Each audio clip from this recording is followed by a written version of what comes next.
Hi, good day. So for today's topic is the common diseases in goat and sheep or in the ruminant animals natin. So for animal health, failure to maintain healthy livestock could result in animal suffering because of the diseases or the injury, and then decreased productivity since mag stop sila for production and they will focus for their recovery, and minsan nako-compromise nga yung health nila. And then it could pose a threat to human health because meron ding mga sakit yung mga hayop na zoonotic or nakakahawa sa tao. What are diseases caused by? So, usually it is caused by bacteria, virus, fungi, prions, protozoa, and parasites. So, mamaya makikita nyo yung iba't ibang causative agent ng mga diseases ng animals natin. And then, the transmission of disease could be direct or indirect. So, pag sabi nating direct, ayan yung, for example, ay merong mga sakit yung animals and then humawak tayo sa infected animals and then nadala natin through our hands din sa mga hindi infected na animals. So, pwede rin na indirect, for example, ay um, indirect contact ay through air or mga nagkakaroon ng mga vectors or sa mga bagay na dumidikit. So, yun yung mga example ng direct and indirect contacts. And then for the indirect transmission, ito yung through contaminated feeder, waterer, shoes, clothing, farm equipment, and through wild animals. So, sa contaminated feeders, for example, merong mga kumain ng mga infected or mga may sakit na animals, tapos, yung feeder na yun ay hindi napalitan at yung sumunod na batch or yung mga kasama niya na nandun sa may pen ay nahawa na. And then, sa waterer din, through saliva, if ever na may sakit or may morbid na animals na uminom dun sa waterer o kaya naman hindi napapalitan yung tubig, mataas yung bacteria contamination, yan pwedeng mag-cause ng pagtatae sa mga goat natin. Sa shoes, kaya kailangan sa biosecurity ay maganda yung biosecurity natin. Meron tayong mga mga water na foot bath. Or yung foot bath ay yung mga ginagamit para isawsaw dun yung tubig na yung tubig na yun ay may kasamang disinfectant tulad ng Sonrox para if ever may sakit na dala or may natapakan kang tae na merong sakit yung animals na dumumi doon, hindi mo madadala sa loob ng farm. Sa clothing, ayan, dumidikit. Farm equipment, yung mga trucks, pati yung mga ginagamit na equipment ng mga um, farmer natin, and for the wild animals, ayan, mga zoonotic diseases. Ayan, direct contact, ito yung saliva, nasal discharge, sexual contact, airborne, pus, feces, and the blood. So, how do you know kung healthy yung alaga natin? So, first of all, kailangan alam natin yung normal at abnormal na behavior nila. So, sa behavior, if hindi sila matamlay, posture, or baka meron silang mga bukol sa katawan kaya hindi sila nakakatayo ng maayos, activity level, coat or fleece, or yung mga balahibo nila, and the normal vital signs. For normal vital signs, ang average temperature ng goat ay 100.9 to 103.8 degree Fahrenheit. For heart rate, 60 to 90 yung blood pump per minute. And then, the respiration rate ay 15 breath per minute. And check din natin if dehydrated sila. And then, if may pink mucous membrane dun sa may vaginal portion, if babae yung animals natin. So, to prevent na magkasakit yung mga animals, syempre kailangan tayo mag-purchase ng mga healthy animals through selection and culling. So, yung mga isa-select natin yung mga good quality na stocks na walang sakit at wala ring inhibit na genetic na failure or mga genetic na breeds na disadvantage para sa kanila. And then, ikakal na natin sa herd yung mga pangit na or mga may sakit na or hindi na productive na animals or tatanggalin na natin sila or ikakal na natin sila. And then, for quarantine new animals, minimum usually of 30 days, ika-quarantine sila para kung may sakit sila, hindi agad sila makaka-contaminate doon sa mga animals na nasa loob ng farm mo. Then, isolate sick animals. Syempre, kailangan itabi na sila or ihiwalay na sila para hindi nila mahawa yung herd. Work with your veterinarian to develop a herd health program. So, may mga days yan na bakuna, parang bata rin yan na binabakunahan, binibigyan ng vitamins at mga supplement na kailangan mo rin i-consult sa veterinarian dahil sila yung nakakaalam ng medicine, especially kung merong morbid or merong mga may sakit na animals. Stress-free environment, ayan, isang factor dyan yung mga laborer mo, baka pinapalo nila yung mga goats or baka hindi nila pinapakain ng on time kaya medyo stress yung animals na pwedeng mag-cause ng pagkakasakit. So, maintain good sanitation, provide clean water, and proper stocking rates.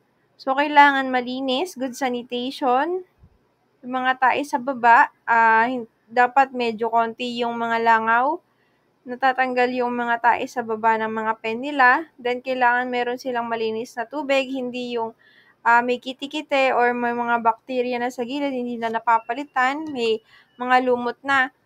And then, proper stocking rate, so hindi sila siksikan dun sa pen nila. So, kung sinabi natin na sa isang pen ay 30 lang, so kailangan 30 lang talaga yung capacity niya.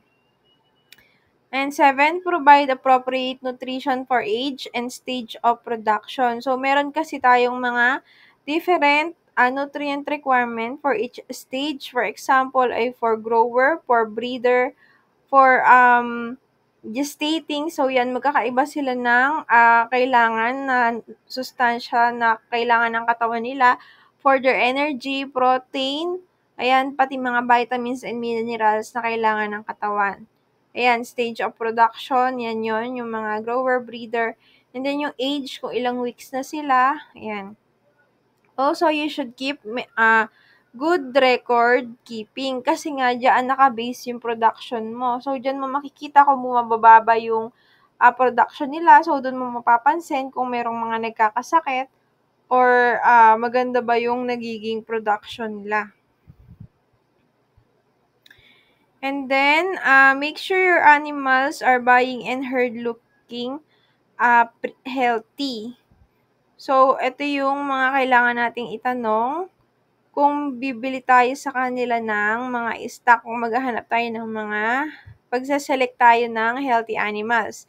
So, ano yung disease na problem sa herd nila? For example, merong agalaksya or merong mga lahi na hindi pala naglalabas ng gatas yung inahin kapag katapos nilang manganak. So, pwede kang magka-problema sa source ng milk ng mga kid na ilalabas. So, kailangan always meron kang reserve na artificial na milk para i-sustain yung mga kid na bagong lalabas. So, kung vaccination, na-deworm na ba sila, yung feeding, and selection or culling of the stocks. Okay?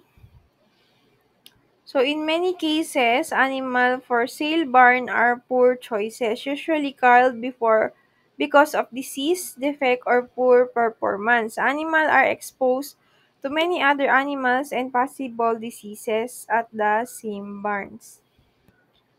Okay, so kailangan wais tayo sa pagpili ng mga breeder natin.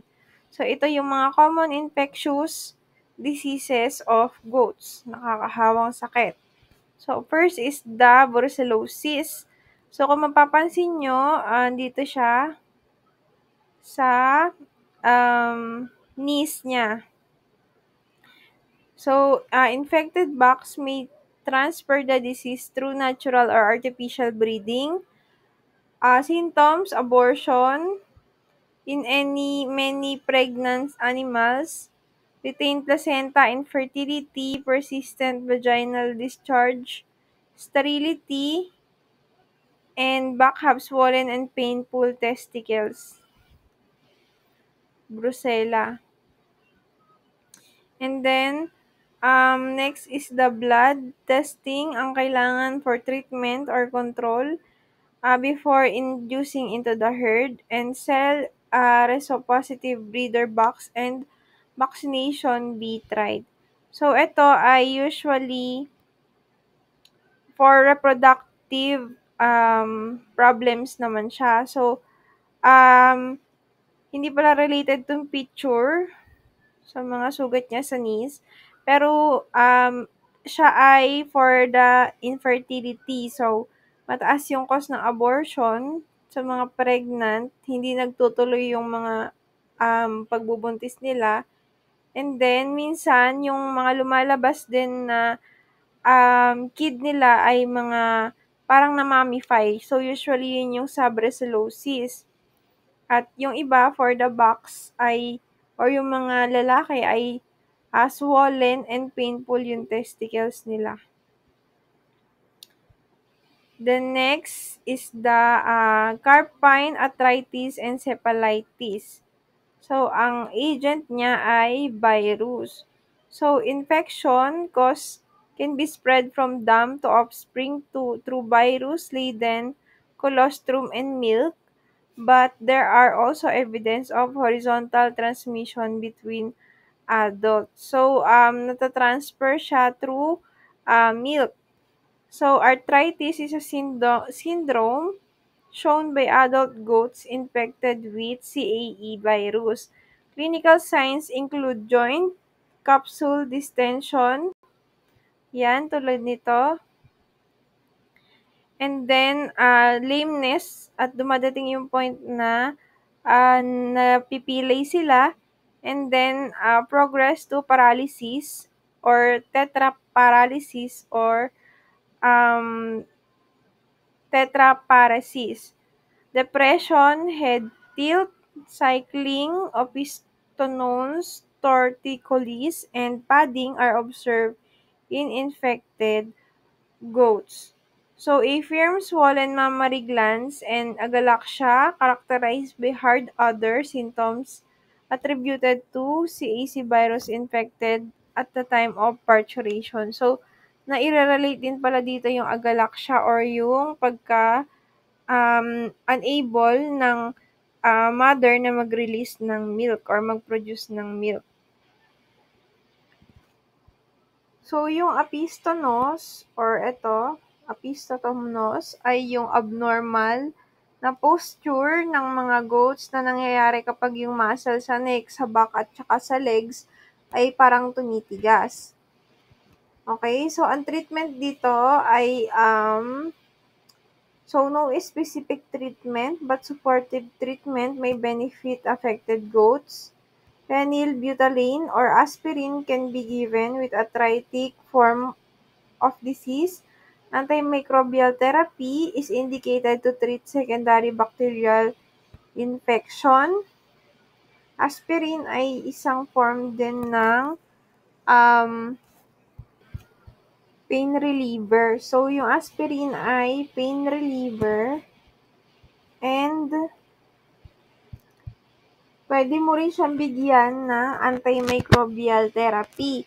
Pero since virus yung nagkakos na to, hindi talaga siya magkakos ng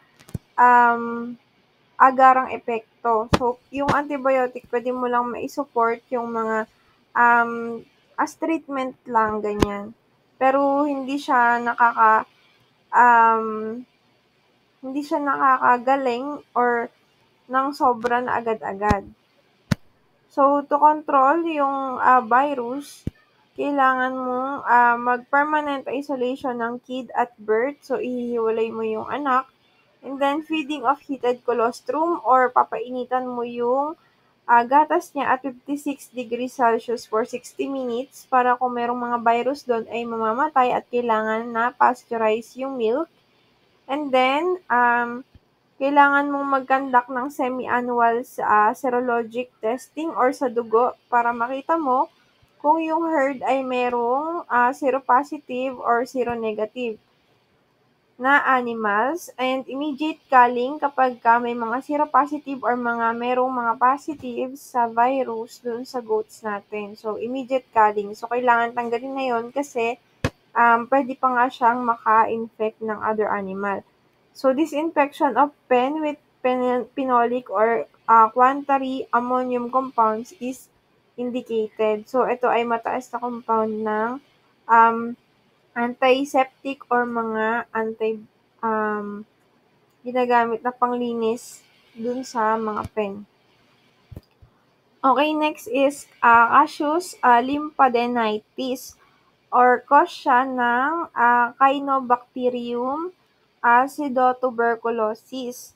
So, in most cases, direct contact with purulent material from rupture abscesses of infected goat could spread the infection. So, minsan daw kapag itong bakterya na to ay pumasok sa isang naka-open na wounds na, pwede pa rin siyang mag-infect at mag-swollen or mamaga. So, siya yung swollen lymph nodes or yung mga kulani niya dito sa ilalim in the perscapular and prefemoral or dito, bago siya moral na part dito, na region na pwedeng mag-rupture or pumutok at mag-discharge ng yellow to yellowish green na pus or nana. Animal with superficial abscesses show no obvious ill effect. So, hindi naman siya sobrang nakaka-apekto dun sa may animals. Pero in general condition, pwede siyang mabulok. So, ito ay pwedeng mag-cause din ng infection. At puwede ring mag-cause ng metastasis sa other internal organ or um, infect sa liver, kidney, etc. and like lungs. Then sa execute ng mga swollen lymph node is usually soft and pastry. Ineducate. So, sa pagtatanggal.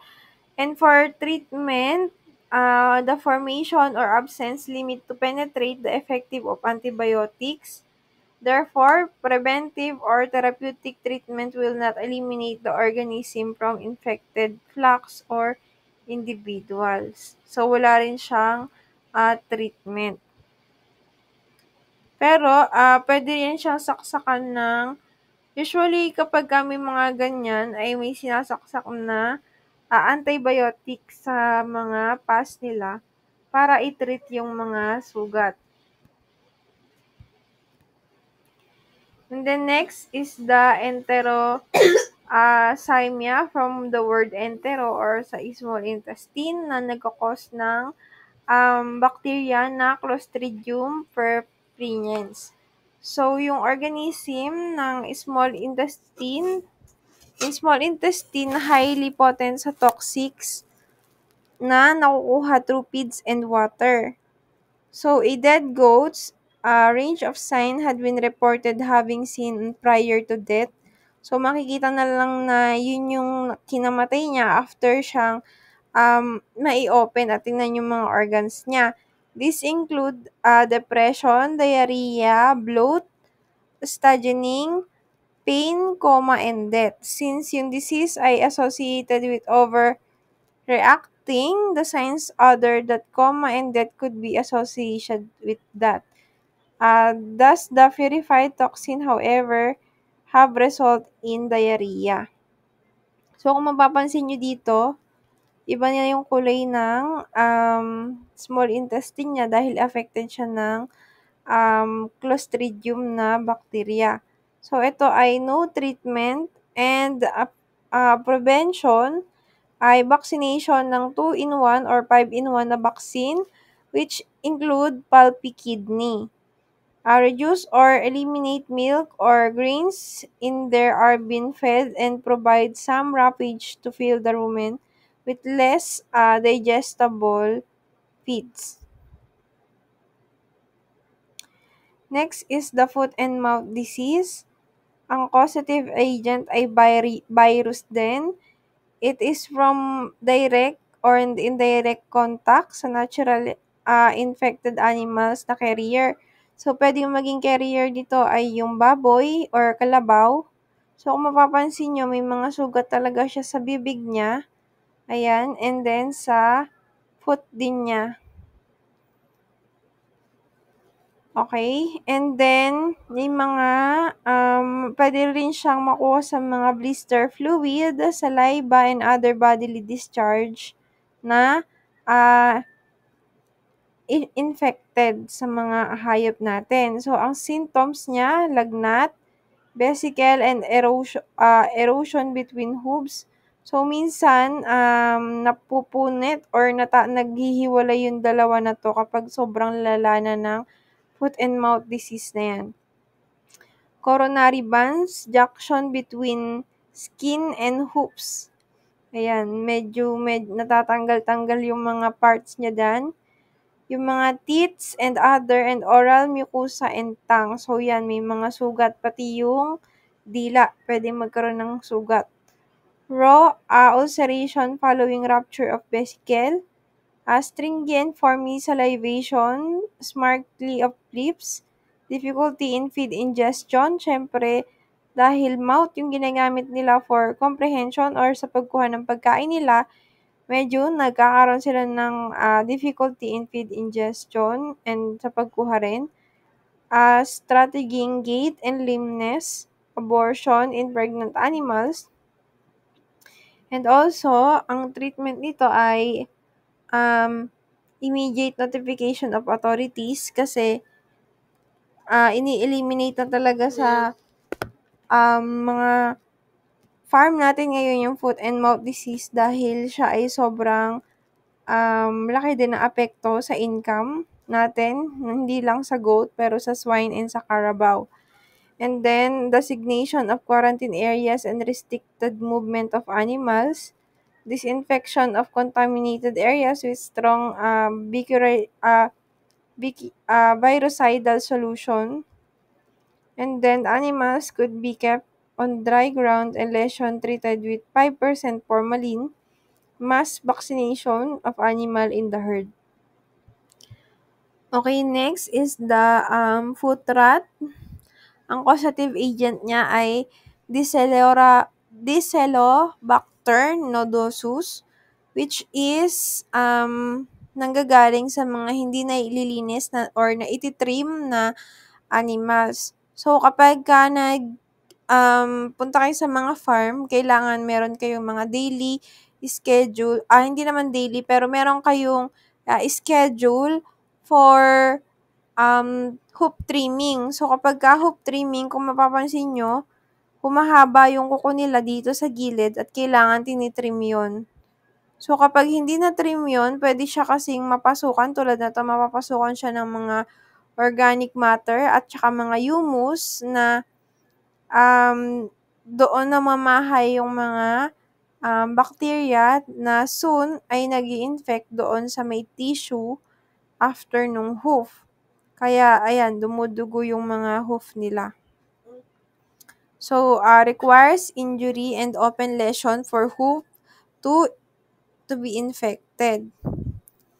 So, ang usually, ito ay nakukuha kapag hindi nga nililinisan ng hoof or hindi siya hoof trim and mud and wet yung ground. Dahil usually, doon nagtatribe yung mga bacteria sa mga wet na areas. Ang symptoms, sudden lameness or bigla na lang pagkapilay kapag ito ay acute or malala na. Presence of foul-smelling ulcers or mga mababahong sugat. And then, interdigital cleft, swollen or namamaga at sobrang painful or masakit. It may worsen to cause fever and other systematic signs. Ang treatment nito ay siyempre ang paghuhuf regularly sa mga farm and also kailangan din siyang, lagyan ng antiseptic or mga betadine, ayan, para mai sterilize or malinis yung, sugat na para hindi pa siya mag-cause ng infection. Then after niyan, may iba na tinatakpan nila yung sugat para kahit na nakatapak sila ng, matigas doon sa farm, hindi sila, yung mga open wounds ay maprotektahan pa din. Next is the infectious arthritis disease or the bignies na cause din ng mga bakterya tulad ng Erysipelosis, Corynebacterium, Chlamydia, Streptococcus, and Staphylococcus. So, ito ay direct through mouth, skin, open wound via umbilicus. So, ang sign niya ay swollen knees or namamaga katulad nito. Pain if pressure is applied and affected joint. Joint involves are hock, carpus or knee, elbow, and shuffle. Animals prefer recumbency, appetite affected with gradual physical deterioration. So, minsan nahihirapan na rin silang kumain. So, ang treatment ay pagbibigay ng antibiotic and sulfa drugs. So, ang ano nito para ma-minimize ay kailangan i-treat yung wounds. So, naval dressing and hygienic management, especially kung naka-confine or nakakulong lang sila sa isang concrete na pen. Next is the mastitis, caused by bacteria, Streptococcus, Pasteurella, Corynebacterium, and Escherichia. So, yung mode ng transmission na to ay through sores and wounds ng mga teeth or ng mga utong. Ayan. So, physical damage to other oral infection in the such as unsanitary milking, direct or indirect na milking. So, kaya kailangan kung magmi-milk man kayo either sa Carabao or sa goat, kailangan dinidisinfect nyo din after nyo siyang i-milk para yung mga bacteria hindi rin makakapasok agad-agad sa loob ng teats nila or sa mga utong nila. So, ang symptoms na to, hot, painful, and swollen udders or namamagang mga dede. Red due to inflammation, later changing to dark reddish blue, indication ng necrosis or pamamaga. And the other tissue, milk may be blood stain or kapag kinuhanan mo yan ng gatas, medyo mapula or medyo mag-green kasi may mga nana. So, it may contain flakes or clots. Fever, loss of appetite, depression, bigla na lang nanghihina, and dehydration, gaits or movement of those is affected. Pero lagi yung tatandaan na kung merong mastitis etong isa, ayan namamaga, merong necrosis na nangyayari, dito sa kabila ay wala dahil magkaiba sila ng mammary gland. So, yung mammary gland nito ay hindi pareha sa mammary gland nito. So, kung ito ay positive, ito ay negative. So, usually, yun nga, halimbawa, humihiga yung mga doe natin or mga babaeng goats sa mga maduduming lugar and then nagpapasuso sila or nakagat ng anak nila yung suso nila na nag-cause ng sugat na pwedeng dun pumasok yung mga bacteria tulad nitong mga to. Okay, so for the treatment, intramammary infusion ng antibiotic. So, sinasaksakan siya dito mismo sa may teeth niya or sa utong niya ng synthetic or semi-synthetic na penicillin, tetracycline, and novobiocin. Puro antibiotics yan. At also, supportive medication with antihistamine and electrolyte to combat toxemia and early repeated treatment needed to prevent complications such as gangrene and toxemia. So, for prevention, proper treatment ng injured teeth and antiseptics and disinfection ng other for milking techniques. And also, monitor surveillance to detect early cases for immediate isolation and treatment. So, mas maganda nga as early as possible makita nyo na para hindi rin mag-cause ng sobrang lala dun sa other ng goats natin na pwedeng maapektuhan yung performance ng mga does. Next is the ORF or the contagious eczema or the sore mouth. So, pag sinabi nating eczema, ganyan. Contagious, nakakahawa. So, kaya kapag nakakita kayo ng ganyan na goats, sa mga farm, wag kayong hahawak directly dahil pwede kayong mahawa. So, kailangan meron kayong mga gloves. And you should also know if the mode of transmission ay direct contact or zoonotic ba yan or nakakahawa ba yan sa tao. So, ang cause ay yung pox virus. Ayan. And symptoms, scabby lesions in the lips. Ayan, scabies. Para siyang galis. Muscles, eyelids. Ito, ayan, may mga yan. Teats sa suso at sa paa. Warty growth develop in some areas which are deep, may become necrosis or ulceraceous. The cause of disease is usually 1 to 4 weeks. So, ganun katagal, halos isang buwan o 1 month before siya gumaling. So, the scab drop off the tissue, heal without scarring or hindi nagsusugat. Animals that have recovered from natural infection or highly resistant to reinfection. So, para siyang bulutong. Kapag minsan na tamaan ka na, you have the immune system para next time hindi ka na matamaan. So, highly resistant na yung animals. So, treatment, apply Negastant spray or affected areas, antibiotic ointment to prevent secondary infection, and kailangan i-boost nyo rin yung resistance ng animals. The virus is transmissible to man and lesion usually confined to hands and face and more proliferative and occasionally distressing. So, wala rin tayong gamot. Nag-i-spray lang tayo ng mga antibiotics and ointment, pero ang goal ay mapataas yung immune resistant ng animals natin. Next is the Pasteurella pneumonia. So, cause nito ay bacteria na Pasteurella multocida and Pasteurella haemolytica.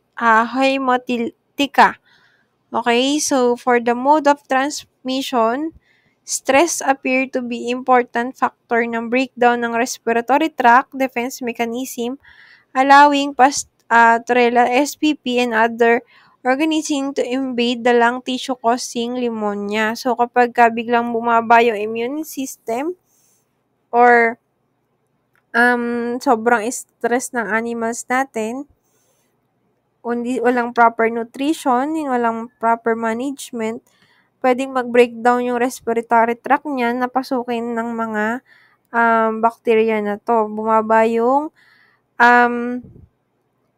defense mechanism ng katawan niya, kaya napapasok na siya ng pneumonia.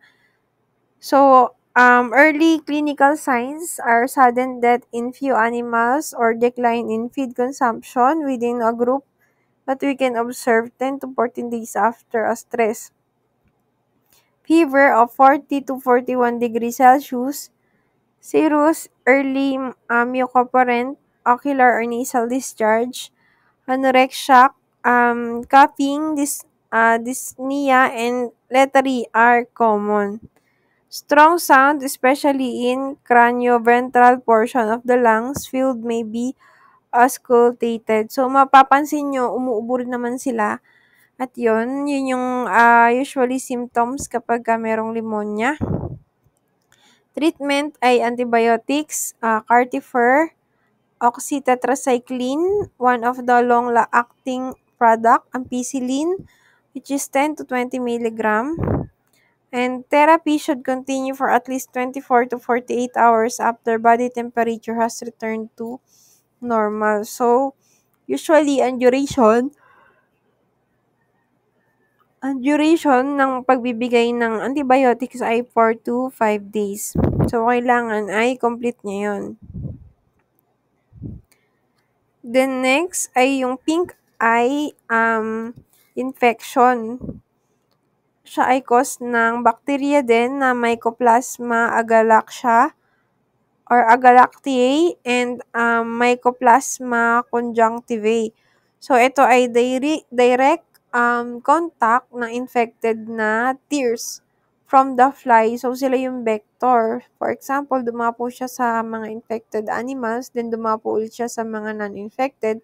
So, pwede siyang mag-cause ng pink eye. So, ang symptoms ay initial signs ng photophobia, Beparon plans, and excessive lacrimation, or the latter, the ocular discharge may become mucopurulent, or ayan, tulad na to.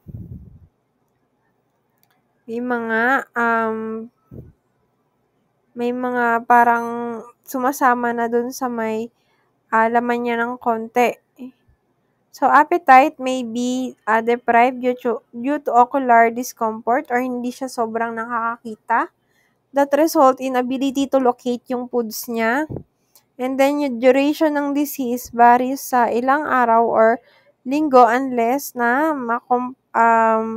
complicated by other disease. So, for treatment, usually antibiotics din, tetracycline, oxytetracycline, polymyxibin B, or enteromycin ointment are the treatment of the choice. It should be applied 3 to 4 times daily. So, umaga, tanghali, gabi ka maglalagay at least 3 times. If tropical therapy is not practical, give parenteral injection or long-acting oxytetracycline 10 to 20 mg per kilogram of body weight.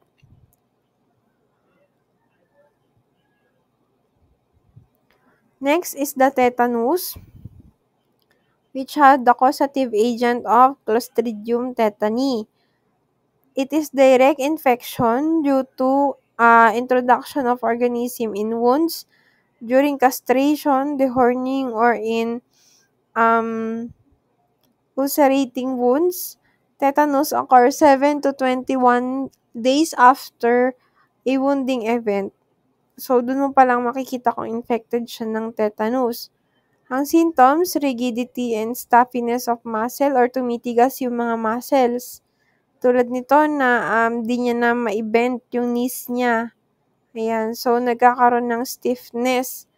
Late stage nito ay yung convulsion, prolapse of third eyelid, or lumalabas yung third eyelids niya sa mata, and then stiff tail, ayan, nakataas na buntot, head and neck thrown back. Ito, parang nakandito siya sa likod, thrown back, and excitability. Bloat and other nervous signs may be seen, or yung bloat yung parang nakabukol yung isa niya ng katawan dahil sa gas dito sa tiyan niya. So, ang clinical diseases ay 3 to 4 days. For the treatment, meron ding antibiotic na tetanus antitoxin na 500 unit per adults and 120 unit if it is a kid or baby pa. Ito ay may be effective and economically justified if given during the first week of the outbreak. Para hindi for late stage na, kasi mas madaling i-treat yung mga early stage for prevention and control. Also, kailangan lahat ng surgical procedure katulad ng castration, dehorning at mga wound na debridement or pagbebenda, ganyan, should be done in best aseptic technique or pinakamalinis na paraan. After surgery, animal should turn out on clean ground or malinis only for oxidizing the disinfectants such as iodine. Chlorine can be dependent on the kill of the spores. So, kailangan meron kayong antiseptic kapag ka naggagamot. Next is the common parasitic diseases of goats. So, pag sinabi nating parasites, yan yung mga nakikinabang dun sa mga internal organs or external ng body parts ng goats natin. So, first is the coccidiosis. Ito ay protozoa. Mode of transmission, ingest of infected oocytes or mga itlog. So, ito yung example ng oocytes. Kapag may nakain siya na mga itlog. Commonly affect the kids and yearling. Diarrhea that becomes bloody and profuse. Ayan, masyadong marami. Minsan nagtatay rin siya ng dugo. Animals become dehydrated and anemic. Ang treatment ay mag-provide ng magandang pen at magbigay din kayo ng amprolium for 5 days or supraioxanaxaline for 3 to 5 days. Next is the liver fluid infection caused by Shola gigantica. I'm not sure if fungi to or worm. Usually fluke. Pag sinabi nating fluke ay mga worm. So, ito ay nakikita sa mga water larva of liver fluke through ingestion of metacercalia or mga floating na cysts found in water surface. So, dun sila nangingitlog sa sa tubig. So, ito yun. Mga fluke. Papansin nyo, mga worm, mga bulati yan. So, there are two forms, acute and chronic fasciolosis. In acute fasciolosis, there is predominance of adult flukes over immature form. So, kapag acute, marami ng mga mature na mga bulate. Sudden death, dullness, and weakness, pupor in mucosae, dyspnea, ascites, and abdominal pain were commonly seen in acute cases. At necropsy or yung pagbubukas ng mga internal organs nila, makikita niyo yung enlarged or hemorrhagic liver, in numerous immature flakes in liver substance could not be noted with very few or no adult flukes. For chronic fascinated, pag sinabi kasi nating acute, biglaan. Pag sinabi naman nating chronic, dahan-dahan. So, ito yung usually common na nakikita sa mga grazing animals or dun sa mga kumakain sa labas or naka-open sila sa ground. So, ito ay konti lang yung small number of soft metals cercariae are ingested. And then, yung mga infected liver ay may contain lang siya ng konting immature form lang nung flukes or nung mga bulate. So, sign na nag-i-include siya ng progressive weight loss, pale mucous membrane, submandibular enema, or alternating constipation and diarrhea. Okay? For treatment, kailangan mo siyang i-deworm, and control of fasciolosis in grazing animals need integration of 3 approaches, namely yung chemotherapy, snail control, and grazing management. So, usually, hindi na natin nire-recommend yung chemotherapy sa mga animals natin, especially kung hindi naman sila ginagamit for breeding. Ang kaya lang natin i-control ay yung snail control and yung grazing management dun sa may farm natin. Also, kailangan magde-deworm ka. And 3 drenching per year are sufficient to prevent mortalities and increase animal productivity and utilization. However, some reports parasites were showing resistance to albendazole, and precaution could be used in ensure potency and dewormer. Okay, next ay internal nematodosis or mga nematodes or mga bulate. Nematode species are parasitizing the stomach or the abomasum. Example ng mga nematodes ay yung Haemococcus and Cyclotis, Contortus, and Trichoringlus sp. And for small intestine ay strongyloids, and for large intestine ay Osteoportanum. So, iba-iba sila ng species. Pero lahat sila ay mga bulate. Mode of transmission, ingest of infected larvae, and third stage larvae at pastures. So, usually, pag sinabi nating third stage, mga mature na yung nakakain nila. Kapag nakapasture sila or mataas yung chance na mas marami silang makain ng mga adult na larva na kapag nag-graze sila sa mga pasture areas. Prepanent period 2 to 3 weeks, or yung prepanent period ay yung bago sila makasalanta doon sa may health ng animals, at yun yung makita yung clinical signs or mga symptoms. So, usually, kids below 6 months old are highly susceptible.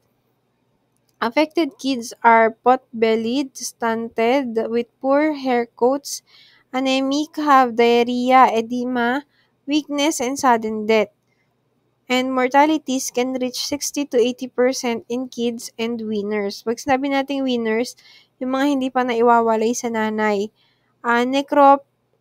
Necropsy of dead kid revealed the presence of numerous nematodes, predominantly ay Haemococcus or Contorsus. Ang treatment ay deworming pa din, na effective na dewormer tulad ng Bermie-Santel, ivermectin, levamisole, and if farm has no history ng using ng albendazole, it could still use as dewormer. Basta see the label dun sa mga binibil na dewormers. Okay, next ay yung lice or yung mga kuto. Biting lice, Damalia imbritae, and then Damalia capri. And then, yung mode of transmission, direct contact with infected animals or indirectly through environment of facilities.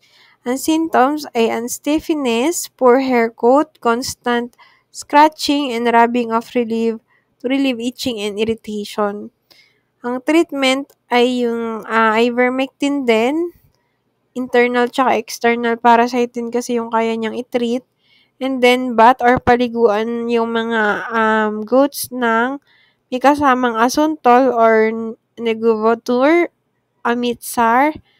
Basta, basahin ulit yung prescription at yung label kung paano siya gamitin. Kung ilang ml ba siya imimix at kung paano siya ibibigay dun sa animals. Next is the mange or scabies or yung gales. Ang cause ng agent niya ay mites, Posoroptes communis barcaprei. Haba ng scientific name nila, no? Porohopioptes sp, Trombidid sp, Sacroptes scarbidae varcaprei. So, ang mode of transmission niya ay direct at indirect, katulad din ng kanina. And ang symptoms niya ay marked itchiness, irritation with animal, constantly rubbing or licking affected skin area, becoming hairless, thickened or scabies. So, parang ganito. Yan, parang sa aso lang din yan. Next is the metabolic diseases of goats. Unang-una ay yung bloat. So, ang bloat ay nangyayari kapag hindi nakakalabas yung gas na kailangan ay nailabas nung animals natin. So, it occurs under ordinary conditions sa management, especially when goats are fed young and succulent herbage. So, ito ay hindi nakakahawa. Ang symptoms nito ay swollen yung left flank niya. Ito yung left part niya, swollen or nakaumbok. It is when resonant when trapped. Sign ng colic such as uneasiness, difficult of respiration, di makahinga ng maayos, bloating, and absence of rumen movement. So, mapapansin nyo, for example, ito lang yung bloated. Pero yung part na to ay naka-sink or nakalubog. So, usually, yun yung mapapansin nyo kapag bloated yung animals. And then, treatment ay feed straw or fibrous diet before turning loose or on lush pasture. So, pakainin nyo muna yung mga animals ng straw or ng mga dayami bago nyo pakawalan sa labas dahil highly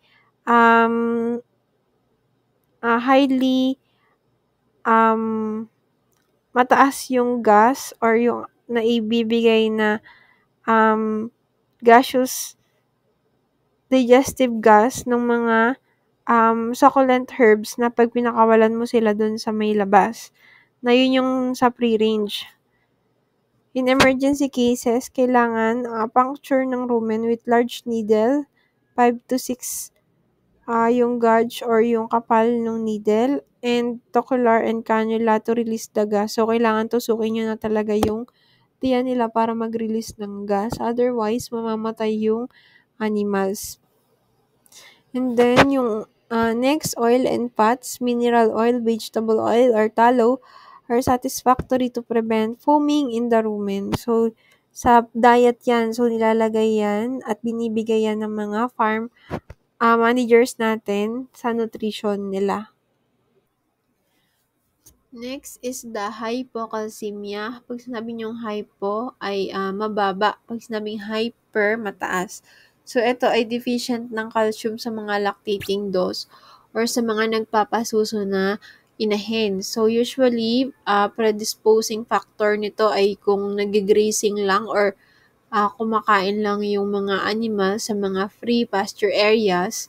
Tapos may kasama pa siyang mga animals niya and then mataas din yung rapid growing forage, fasting, or starvation in large stage of pregnancy or during lactation. So, ito ay nangyayari kapag hindi niya na-meet yung nutrient requirement niya for calcium or for the lactose.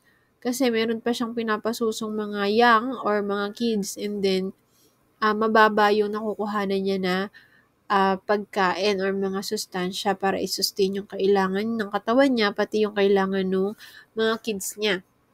So, ang symptoms, usually ay initially, yung doe ay nagsushow ng uncoordinated gaits and fine tremor such as muscle weakness, stragening, and finally recumbence. Those become comatose and may lie in stretch position with head distant to the flank, rapid breathing and fronting from nose to mouth. Near death occur within few hours or few days. So, ang treatment nito ay biglaan or immediate na magbigay ng mga injectables na calcium buhog gluconate or dextrose calcium magnesium para tumaas ulit yung magnesium niya o yung calcium niya doon sa katawan. Also, mag-provide ng UMMB or yung urea mineral block as supplement doon sa animals natin. And then next is the neonatal hyperglycemia or mapapansin siya sa mga kids or sa mga bagong panganak na kambing. Predisposing factor, poor management at kidding resulting inability of kid to suckle colostrum or prolonged feeding time, and those are unable to provide adequate milk or of kids. Most hypogemic kids comes from twin pregnancy or innate of native goats. So, ito yung hindi sila able na suso nung gatas nung mga magulang nila. So, symptoms, kids appear generally weak and dull. The animals is recumbent, shivering in low body temperature or nanginginig dahil mababa yung temperature niya na pwedeng mag-cause ng comatose and pagkamatay in some cases. Trampling by other animals or mga nadadaganan, ganyan, and mortality can reach up to 10 to 20%. So, kailangan meron ding um, ilaw kapag para mag-provide ng artificial heat kung mababa yung environment sa labas para mag-provide lang ng artificial heat sa mga katawan ng mga kid na bagong labas. So, for treatment and prevention, assist newborn kids to suckle milk from dough or foster dose or by artificial feeding. So, katulad ng ginagawa nito, nagpapainom siya ng gatas. So, artificial through injection. And then give intravenous injection of 5% dextrose, calcium, bolog glucase. Where this method are not possible, give glucose and electrolyte per ounce. And also, yung mga inahin, about 1 week na may anak, should separate from the herd and isolated in kidding pen. Give special attention to both those and newborn kid. And for other infection diseases, they were not covered in topic. As for service veterinarian, with the trade liberation of the movement of animals from one country to another, infectious diseases are highly introduced in the country. So, kapagka umabot na ng 1 week, pwede niyo nang ihiwalay yung inahin at yung kid niya. Okay? So, ito naman ay general recommendation and guide for deworming. So, this is preventive practice sa careful planning ng mga dewormer. So, once parasitism is suspected, kailangan magbigay na tayo ng mga dewormer. So, such tests include monitoring ng package cell volume from blood sample, o fecal egg counts, and then the fecal sample. So, kailangan yung kumuha ng dugo at yung mga sample ng tae nila para magka-count kayo ng fecal egg count. Titingnan nyo kung high risk na ba sila or hindi. Pero, usually, nagbibigay talaga ng dewormer twice a year. First, before yung onset ng rainy season, at yung next ay yung peak nung rainy season, lalo na kung forage sila. Dahil mataas yung chance na mag-thrive yung mga parasite and pests kapag rainy seasons. And then, before giving yung dewormer, withhold feed for 12 to 24 hours, but give amount of water. So, huwag nyo silang titipirin sa tubig. At kailangan meron this will facilitate yung early absorption ng drugs at yung making the dewormer more effective. However, if the levamisole group of dewormer is to be used, make sure yung animals are empty prior to drenching. So, papakainin kung levamisole yung gagamitin yung dewormer. If blanket dewormer is to be done before or during the wet season, drench all small ruminant into the community, especially through sharing communal pasture area. So, kailangan isa lang yung ginagamitan nila na pasture area to avoid yung possible contamination ng other animals sa mga grazing animals dun sa village. Okay? Make sure also na each animals get the right amount of drench and double check the recommended dose level nung label related sa weight ng animal dun sa may dewormer. Kasi nakabase yan kung ilang kilo yung animals at sa ilang ml yung ibibigay yung dewormer. Get the weekly weight of the animal less than 1 month of age, not only to track down the increase and fluctuation of weight but also facilitate the computation of drench dosage. Mature animals usually have uniform weights